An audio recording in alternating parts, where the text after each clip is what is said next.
Last year, we said, this is the moment. Based on Trump 2 in the US, based on, the tariff escalation between China and the US, all putting together, was the window for us to say this is the moment to conclude.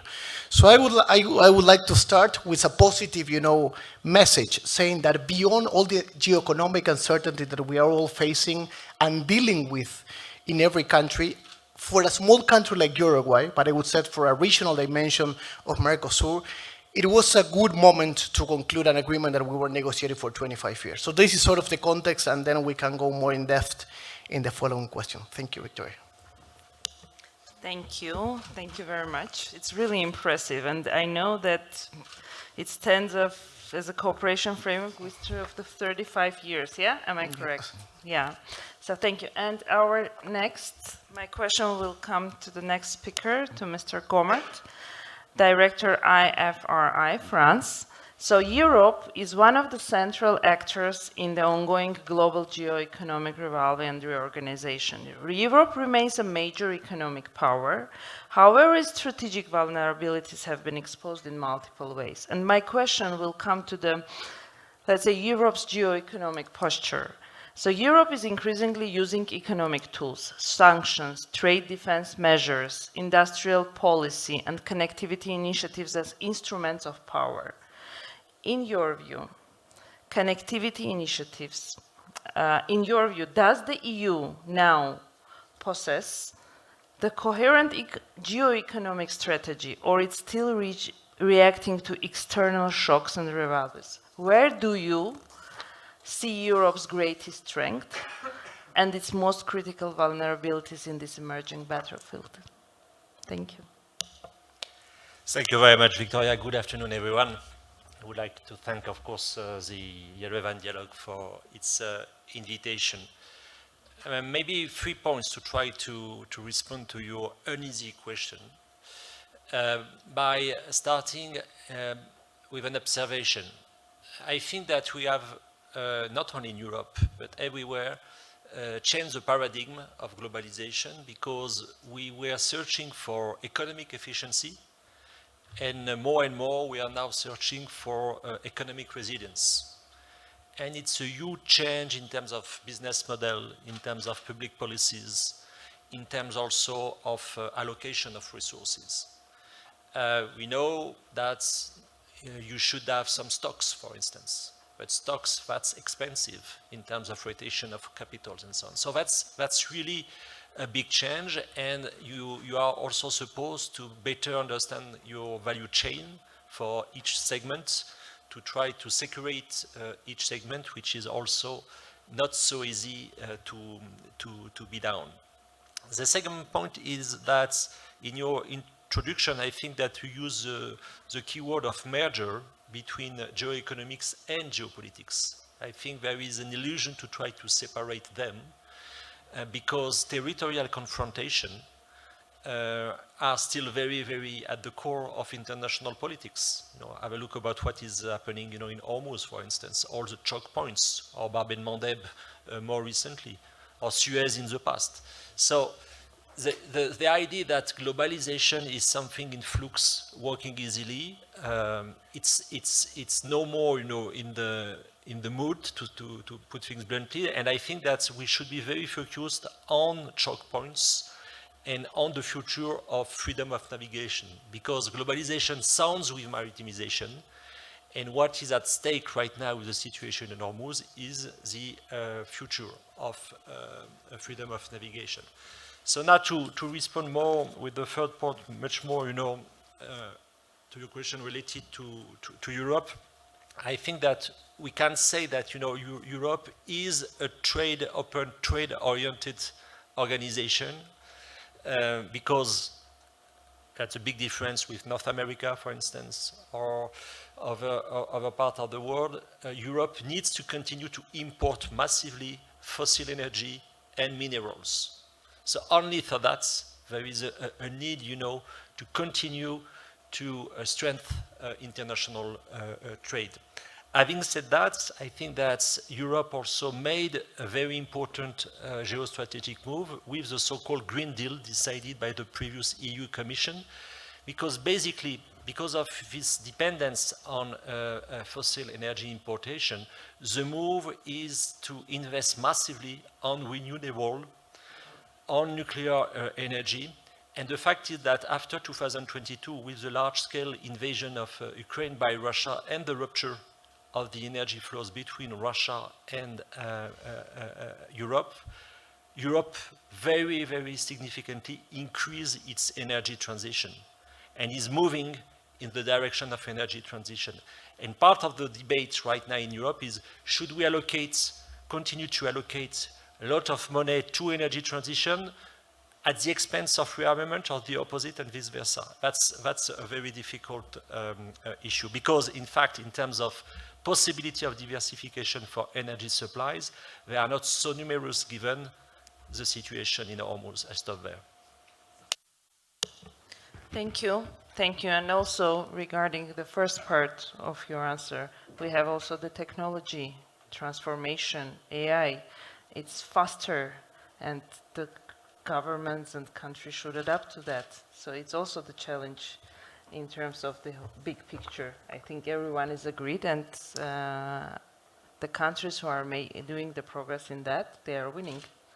So I think in terms of the energy and in the other what you mentioned, also the technology should be on a very priority place. So Mr. Oshakbayev, so Kazakhstan is strategically positioned at a critical juncture of transit routes, of which the middle corridor is currently of particular importance. And my question will be to the middle corridor. The middle corridor is often described as a strategic alternative to routes crossing Russia or vulnerable maritime choke points, yet it remains more expensive and underdeveloped. In your view, does the middle corridor have a viable and sustainable future as a major Eurasian trade artery? Or will geoeconomic rules and capacities constraints limit its strategic relevance? Thank you. Thank you for the question. It's a real pleasure to be the part of this discussion in Iran Dialogue. It's my second time. Talking about the middle corridor, so I should emphasize that Kazakhstani government put lots of efforts and consider it as a strategic, one of the biggest strategic priority to develop this middle infrastructural logistical priority. And now what we see in the developing situations in different parts of the world, especially in the Middle East, in Russia and Ukraine, so the viability and demand for this corridor is growing. But talking about the middle corridor, I would suggest to avoid two extremes. The first extreme, that middle corridor could replace or will replace in the future the northern corridor, which comes through Kazakhstan, Russia, and Belarus to Europe. And I prepared for the audience quite valuable data figures, what I took from the operators, the current statistics and their view on the future. So totally through the northern corridor, in spite of all this geoeconomic volatility, so last time in 2025, we had more than 311,000 TEU. And it comes, the biggest operator is the UTLC, the company. I think the Kazakhstani government wisely decided to found this company together with Belarus and Russia in equal proportions in shares, and now they are successfully operating. And now they're providing 88% of all trade, all cargoes comes from China to Northern Europe. And the middle corridor is growing. In 2025, it was a little bit more than 2.8 thousand TEU. Now it grew like 20 times to more than 41,000 TEU. And now it's 12%. And all logistic operators extremely happy in spite of the fact that they are longer, costly, with the process of through the two seas. It also creates lots of risks and lots of costs, but nevertheless they're happy that they have the alternative. So in the future, the assessment for the last, at least this year or last year, so the potential demand was 1.5 million TU, which can be moved from China to European Union through the railroads. But the northern corridor and together with the middle corridor was able to process less than 400,000. So there is a huge amounts, huge space for the growth. And the bottleneck is these transactional costs. So some bureaucratic stuff, problems we had in different countries. But the potential is very high. So the potential of the middle corridor, so the estimate is about 200,000 TU. So we have space at least 5 times to grow. And the second extreme, I should of course avoid to dismiss the middle corridor because it's smaller, more expensive and less developed. So we have a lots to do with this corridor, especially in the investing in infrastructure in the Caspian Sea, so on and so forth. And the final point, so I would like to refer to the elegant metaphor which Prime Minister Pashinyan yesterday talked that the Armenia geographically changed, in spite of the fact that it's not moved physically.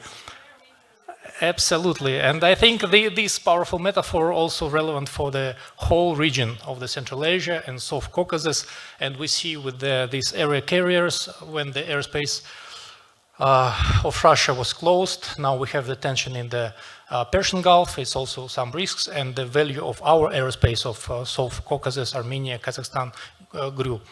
And the same, I think, in the transition. So I think this is the time also to reconsider and reprise our geography. Thank you. Thank you very much. Yes, you're right, and quite impressive number. It's good that you provide to the audience the numbers as well. So my next question will go to the Mr. Wells. So, Mr. Wells, you bring a frontline perspective on geoeconomics, working directly with the governments and businesses to anchor supply chain, attract strategic investments, and translate national economic policy into regional growth and resilience. So my question will be, you have spent your career aligning public, private, institutional leaders around shared economic strategy in a region tied to major US supply chain and clean energy investments.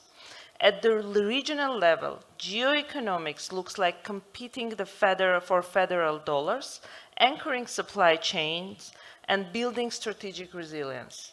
What do regional economies actually need from national governments when supply chains fragment and trade blocs harden? And what gets lost in the translation between the policy conversation and the ground level reality? Thank you. Well, thank you for the question, Victoria. Certainly something that I spend a lot of time in my daily life addressing fragmentation and the changes in the geopolitical landscape and how that applies to a specific place. I just want to first thank the Minister of Foreign Affairs and the Yerevan Dialogue. It's been a marvelous couple of days, and I've learned a lot here. And I've been struck by so many of the parallels as we've been hearing about I'll borrow my colleague's reference to the changing of the calculus, but not the coordinates of the geography. And I think the key takeaway, if I could sort of distill down what I have heard here and what I have experienced in my own work, is that there is a renewed emphasis on place. And the market has, for many, many decades, rewarded concentration. I think and has optimized for cost, but we've entered a period where the optimization for resilience and redundancy has become paramount for both for local economies, regional economies, and national economies. And so what I think, to the heart of your question, what do national governments need to provide to specific places? Clarity and consistency are key, and I think the places that will win in the next era are ones that can create the conditions that allow speed to market in a period where some of the old assumptions have been irrevocably changed, and most of that I think is driven by advances in technology. For example, I represent a coalition of about 75 corporate CEOs, family offices, local foundations, and universities, primarily in the southern shore of Lake Michigan, near the Chicago metro area in the United States, which has been one of the world's great industrial engines for most of the last 100 years when you think about integrated steelmaking, petroleum refining, the energy sector, and other critical commodities. That same set of geographic and locational assets that was very, very valuable 100 plus years ago has a renewed sense of importance, at least when you think about the United States' current trends toward reshoring and nearshoring, the industrial grade power capacity that has a level of stability and scale that's unique in North America, access to 84% of North America's supply of surface freshwater. So when you think about the policy level and the things that are coming out of Washington, the real implications are on the ground, at least in our part of the world, are that it will be ultimately the success of some of those policies will rise or fall based on local execution capacity of the specific places to organize all of the relevant stakeholders, both the local private sector, philanthropic capital, capital markets, drawing attention to collections of assets that may not be bound by the same political parameters that historically have been the case. So but you bring everyone together. that's right. And that's the main thing. That's right. And solving for fragmentation is maybe a little bit different than it was even just a few years ago when we've seen some of the vulnerabilities in the first wave of globalization. To your opening framing, I don't think that we've entered an era where it's a wholesale rejection of the global system. It is a dramatic reordering of the global system, and it won't be. And again, it goes back to optimizing for resilience, not simply for cost. So. Thank you. Thank you. And Mr. Baron, I have a question for you. So the MENA region is experiencing multiple overlapping shocks: armed conflict, political instability, external intervention. Yes, part of it, particularly the Gulf, retained significant economic and financial capacity.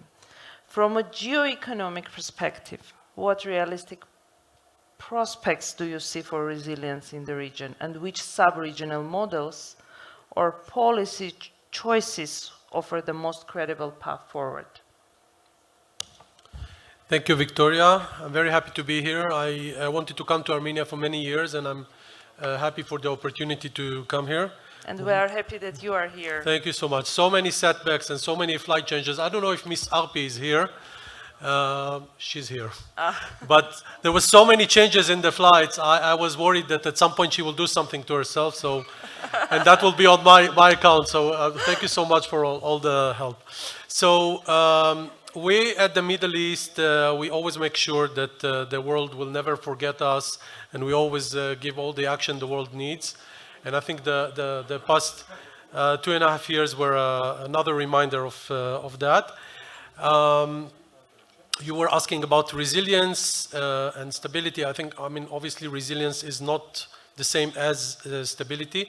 I think we are facing a period of disruption in the region that nobody knows how much time it will take, but it may take some time. And how much it costs. And how much it costs. I'll speak about it in a moment. But in general, I think there are still many unresolved issues in the region, and we will see until the situation settles.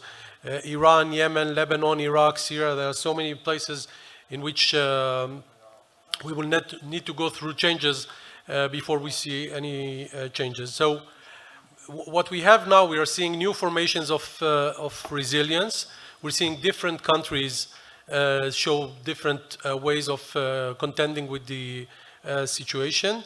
And resilience in many ways is becoming a measure of power, meaning how able is a country to function under stress. And we could see many different examples. I personally, coming from Israel, so our country never had the privilege to be complacent and not deal with instability. So ever since the State of Israel was established, we had to deal with resilience tests. Although I would say the last 2.5 years were even a little bit too much even to our taste. But we could see other models. You could see how the Gulf countries have been contending relatively well with the current situation. If we'll take the UAE as an example, we could see how fast it reacted to all the changes.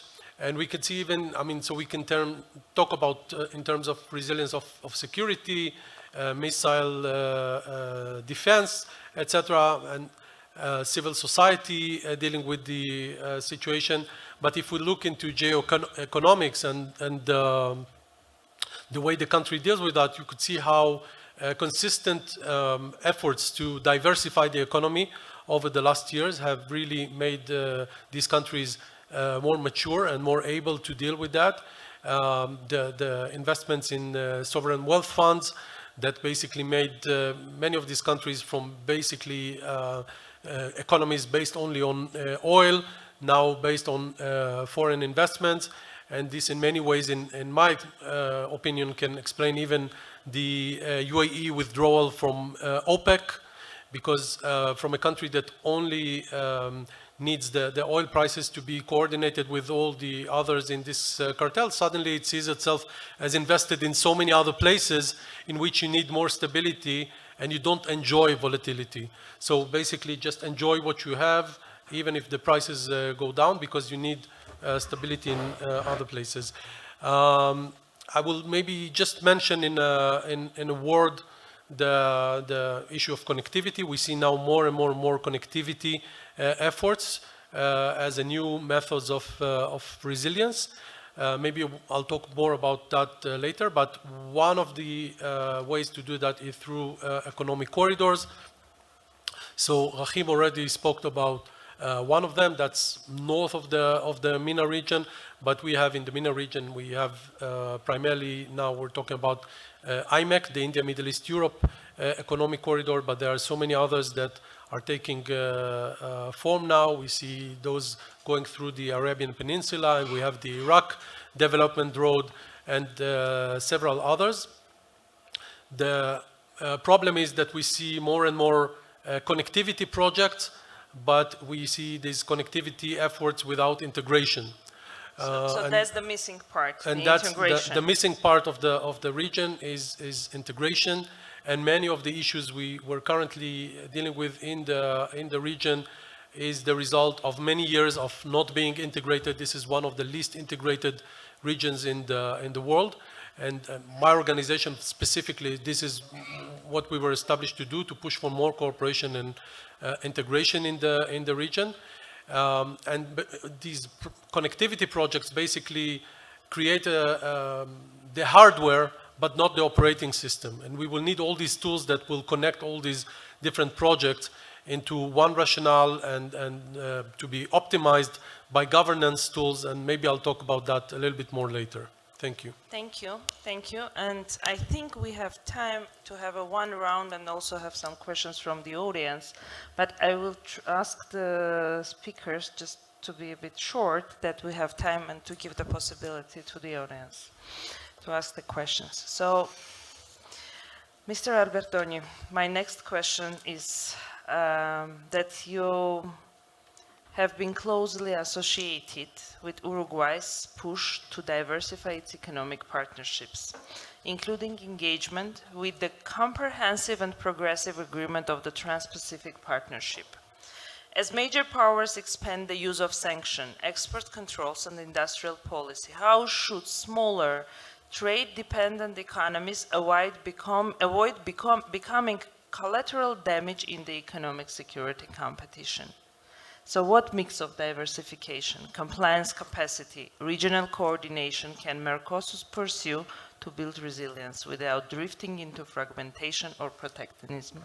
Thank you. Thank you for the question, Victoria. It's very relevant for the current situation in Latin America and more specifically to Uruguay, your question, because I think if there is a main point of this geoeconomic dynamics is that the answer to uncertainty is not isolation. You know, it could sound simple, but for small and medium economies, it's not that simple because sometimes we have the incentives in this sort of bipolar. We all talk about multipolarity, but at the end, we know there are at least two big teams, you know, pushing from one way to another. So for medium and small economy, it's difficult to be part of this context when you are, again, a small or a medium economy. So that said, the incentives we have to be part of the Trans-Pacific partnerships has been based on the understanding that if there is one huge outcome of the new geoeconomic dynamics is these plurilateral agreements.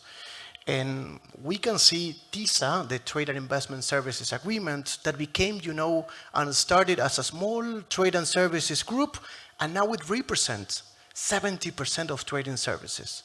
RCEP in China, leading by China, you know, but nowadays 30% of global GDP. And the CPTPP is part of these new sort of groups of plurilaterals. It's growing. It's growing, and, you know, Uruguay has asked to be part. Costa Rica probably is the next one in line to be the next member. 12 countries representing around 15% of GDP, and that's why we were interested, you know, in these new dynamics from the understanding that these plurilaterals, you know, is sort of the new maps that we need to understand. Just a quick point. It's interesting to see that in terms of global value chains, right now, 70% of global trade is about trade of intermediate goods. This shows clearly, you know, that everything is moving to global value chain dynamics, and it's very difficult nowadays to say it made in Armenia or made in China. It's made in the world, really, any product we have, you know, in our hands. And in terms of regional and plurilateral dimensions, in the 90s, there were only 40 agreements under WTO Article 24. Right now, we have 600 regional trade agreements under Article 24. So global value chains and regional trade in areas in general is changing these geoeconomics maps. So as a small economy, we decided to be part of that. So this was the main motivation. We are now in the line of, you know, became part. This is a different agreement that we normally negotiate because it's not something that you negotiate from scratch. You ask for the addition to the agreement that is already signed and ratified. So it's a sort of a different type of negotiation. But we are well prepared, and we decided that this is new, sort of the new dynamic that we have to move to enter to these new plurilateral agreements. Thank you. Thank you so much. And Mr. Gomert, I have a question for you. So, from the perspective of regions such as South Caucasus, European initiatives like a global gateway are often seen as attractive alternatives to China's Belt and Road initiative. Yet competition in connectivity is intensifying. How can Europe translate its economic weight and regulatory power into lasting strategic influence abroad without overextending itself or fueling further fragmentation in the global economic order? Thanks. Thank you, Victoria. Well, I think that, you know, Europe is currently pressured by three main things. The first one is the military pressure coming from Russia, and with Russia, which is completely deadlocked in Ukraine with a level of losses which is unbelievable. Second, Europe is pressured by the US, and namely in technological terms. Huge dependency, you mentioned in your previous question, you know, artificial intelligence, but it's really an issue for Europe regarding the importance of US technologies. And it is also pressured by China in industrial terms. So what does it mean politically? That means that I think Europe is among the vast majority of the country in the world which do not want to be penalized or to be worried by sphere of influence promoted by the three I have previously listed. and it's opened clearly a political space for so-called middle powers, which do want to continue to benefit from globalization, and I agree with my colleague to say that globalization will continue, human-to-human contacts, the trade, and so on, maybe with different form of transformation, regionalization, some interruption also, as we said, disruption, as we said, but globally speaking, it is sure that the vast majority of countries do want to continue and to have a reasonable open system, I would say. And to have that, you should have a certain level of common rules. I believe that you need rule of law, you need separation of power, because separation of power is clearly the way to be previsible, to propose previsibility, which is no more the case, in the US, no more the case in China, to say nothing about Russia. So on that, I think that Europe, can interact very intensively with South Caucasus countries and other regions in the world. Now, regarding, the corridor facts, the idea that the global gateway, IMEC, would really respond to the so-called Belt and Road Initiative. The Belt and Road Initiative is a superb intellectual construction to justify the exportation of Chinese overcapacities, even if Chinese authorities dislike this reality of a complete imbalance. The trade surplus of China and the changing model of China is a problem for all the countries, not only for Europe. Thank you, yes. But I think isolated is not possible, and that's why it's interesting that to open and try to connect. So, Mr. Osakbayev, my second question for you. Yeah. So, Central Asia and the South Caucasus have strong vested interest in the success of the Middle Corridor. We continue our discussion. But we all agree that the process depends on coordination, investments, regulatory alignment across the multiple countries. What are key economic and political barriers that must be overcome to turn the corridor into a competitive and resilient supply chain platforms? And where should regional actors and external partners focus their efforts first? Of course, we have different layers, which, when we consider the Middle Corridor, infrastructure layers, digital layers, kind of interconnections, because we have lots of bottlenecks, ferries, railroads, so on and so forth. And finally, we have lots of paperwork to do, all the countries. But using the opportunity of this panel, I would like to bring the attention into one point, which is often very underestimated. This is the problem of the shallowing of the Caspian Sea. And the Caspian Sea is not only the logistical bottleneck, it's becoming a climate bottleneck. And the recent scientific evidence is quite alarming, and I'm referring to one scientific paper which was published a couple of years ago by Kazakhstani and European scientists. Who is interesting, I can send this paper.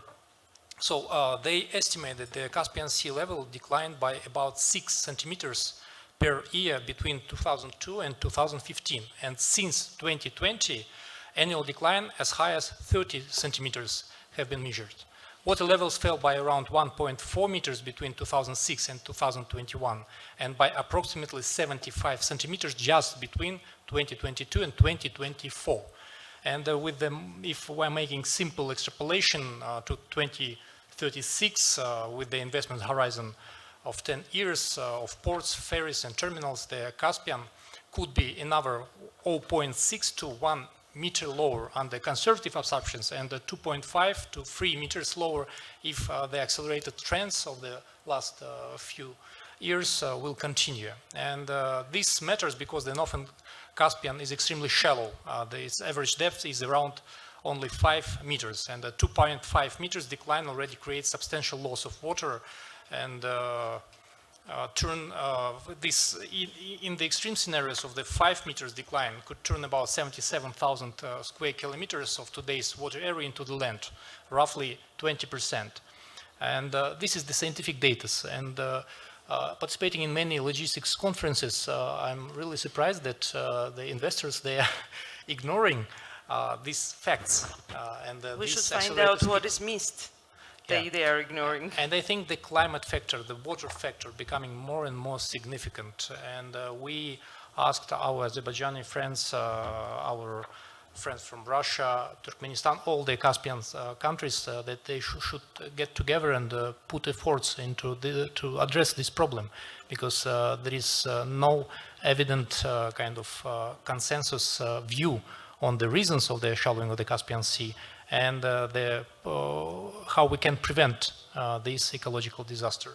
And especially we, Kazakhstan and Azerbaijan, Kazakhstan and Uzbekistan, we had a bad historical experience with the shallowing of and disappearing of the Aral Sea. Thank you. Thank you. And Mr. Wells, my second question for you. Sanctions, export controls, and supply chains restructuring are reshaping where companies invest and how regions compete. As someone who works daily to attract investment and anchor strategic industries in the region, how has the weaponization of economic interdependence changed the conversation with the businesses about where to locate? And are companies treating supply chain resilience as a genuine strategic priority or still paying it lip service? It's a great question, and I'll answer the last part of it first. And I would say, yes, they are treating it very seriously. And I think whether or not you look at the actual implementation of some of those economic instruments, or simply the specter, the threat of it, can influence market behavior. And we see that pretty consistently in our part of the world, where much of the maybe traditional site selection criteria, whether it's for a large-scale advanced manufacturing project or if it's for a large-scale hyperscale data center campus, it may be the same set of criteria for locational decisions, but it's weighted differently.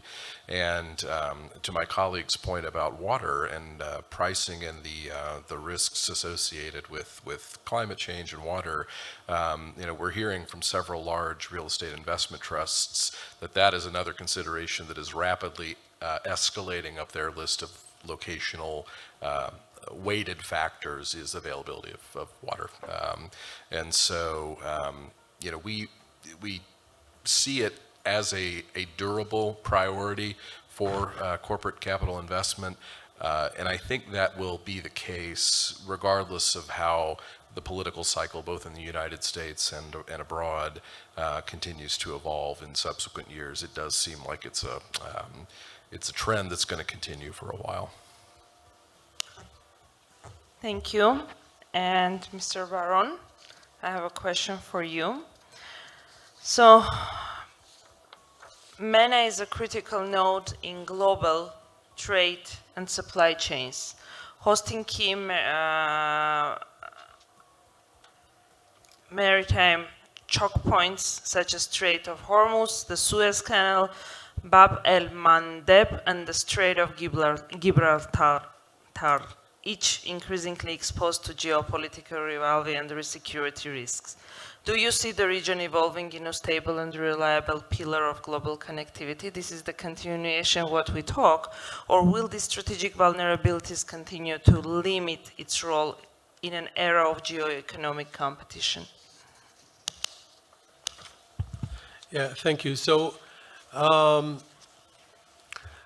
obviously, I mean, the locations, the strategic location of the Middle East, North Africa, being so central, will always make it relevant. The problem you're referring to, and Thomas also spoke about that earlier, is that we see how these choke points have the ability to disrupt not only what's happening inside the region, but across the world. So this disruption, I mean, in many ways you could see how we became so connected in the world that what happens in planet Earth is like the human body. When you have a problem in one place, you will feel it in other places in the body. You cannot always isolate things. So the response we're seeing is an explosion of ideas of how to connect countries in the region and beyond the region in different ways. We see land corridors. I just read last week that Saudi Arabia and MSC are now working for creating this corridor going from Europe through the Suez Canal and then across the Arabian Peninsula. And we talk about this corridor going through Iraq. Over here, I hear a lot about TRIP that could be a game changer for Armenia, and I hope it materializes because it's so important. And I was also talking about IMEC. The problem, as I started talking about, is that we have too many single routes and many initiatives of local partners, and we see too few ideas about how to connect all of that and make them more efficient, and in that way also to allow all these countries to be more resilient. We're not seeing coordination between all these groups. And even between the regions? Sometimes even between countries, neighboring countries, each one of them wants to promote its own corridor, its own connectivity ideas. Sometimes you will see the power competition. In many ways, when IMEC was announced at the G20 summit in New Delhi 2.5 years ago, it was seen as a competition, as a reaction to the Belt and Road Initiative. Okay, and you will see, and then, I don't know, Turkey was left out of IMEC, so Turkey worked with Iraq on having the Iraq Development Road. So you could see how instead of having mainly economic and logistical considerations in guiding that, we see more and more political consideration, and that's not healthy.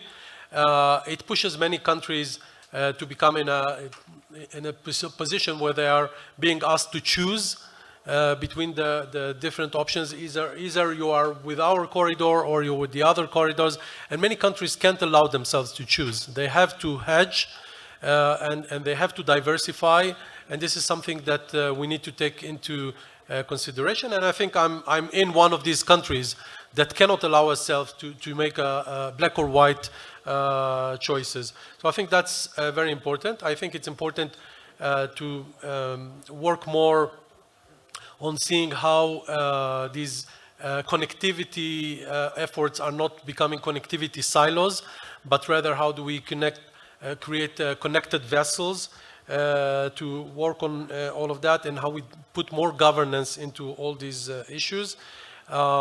We specifically are investing now in working on an annual conference with the Swiss Foreign Ministry on economic corridors in general. So the idea is to bring all the people working on economic corridors across the world to learn from each other, to see how they complement each other, and how we could make this global effort something that benefits everyone. And again, if we take the human body as an example, just like the human body we have arteries and we have veins and we have capillaries, eventually the body needs to make sure that all the organs get the blood they need. So the same should happen in communities around the world. We need to make sure that all of them are connected, all of them can enjoy from these efforts. Thank you. Thank you. Thank you, dear panelists. And now we have a time for 2-3 questions from the audience. So you are welcome. Just raise a hand. The only thing which I would ask you just to introduce yourself and then the question. And for the answer, we can choose very short. Thank you. Do we have any questions? Yeah, I think everything is very, very clear regarding. So any thoughts or suggestions? Oh, we have.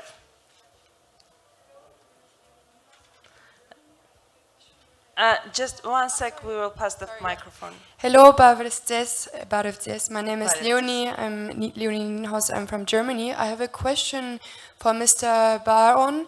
You just mentioned, I didn't properly understand, a meeting that you had with the Swiss regarding people working on economic corridors. Am I correct? Could you talk a little bit more about this? Is this like a regular meeting taking place, or? Thank you.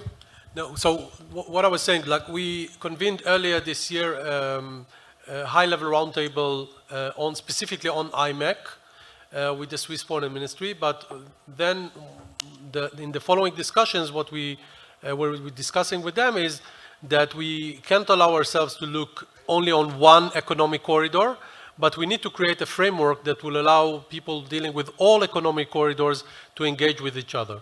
So as a forum to which you will bring all the stakeholders, whether it is maritime ports companies, shipping companies, energy corporates, the companies dealing with digital connectivity, because nothing will happen if we will not be digitally connected, data centers, etc., etc. There is no reason why we will look into each corridor separately when in reality we can bring everyone together and find many ways to do things together and see how they complement each other. So that's the idea behind this initiative. Any remarks regarding the panel, the panelists? Seems we don't have any other questions from the audience. I think we are already run out of time, yeah? 1 hour? Okay, so any closing remarks from your side, my dear panelists? Okay, just to say that we are from Central Asia. We are warmly greeting, warmly welcome the coming peace treaty between Armenia and Azerbaijan, and this unlocking on the logistic corridors and the peace, which is for the moment the resilience in spite of all these challenges what the country and the region faced and still facing. So we wish Armenia the prosperity. Thank you. Thank you so much. And thank you, dear panelists. I think we discussed all from different aspects and angles, but still we know the challenges, we should learn, and we should move forward. So thank you once again, and have a great evening in the Yerevan. And also thank you for the Minister of Foreign Affairs for organizing this kind of big event, third time, am I correct? And it's really important for the country, and it's really important to have this kind of discussions, because the collaboration, openness, transparency is creating the development and the success. Thank you so much. And we will have a family photo.